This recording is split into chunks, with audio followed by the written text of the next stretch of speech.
পুলিশের গাফিলতির জন্যই মেয়ের মৃত্যুতে সিবিআই তদন্তের দাবি জানিয়েছিলেন তারা।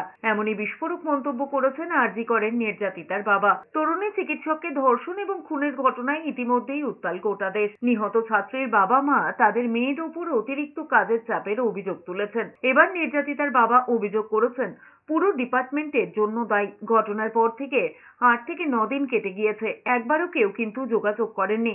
বরং ঘটনার দিন প্রিন্সিপাল বলছেন দেখা করতে হলে তার ঘরে আসুন।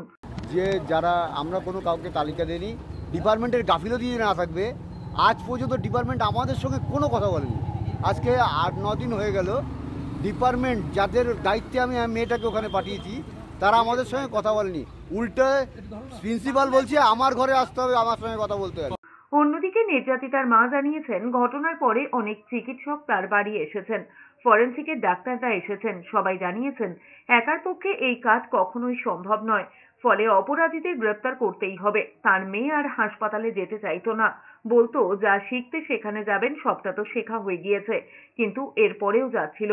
ঘটনার দিন মেয়ের মুখটাও দেখতে দেয়নি। আমাদের শুধু বলেছে আরজি করে যেতে আর ভালো লাগে। ওখানে যা করব আমি, যেটুকু আমার মানে এমডি করার জন্য যেটা শেখার সেটা আমার তো শেখাই হয়ে গেছে। এখন শুধু যাই কাজ করি চলে আসি। পুলিশকে পায়ে ধরছি। আমার মেয়ে যে অবস্থা আছে ওই অবস্থাতেই আমি একবার মুখ দেখতে চাই।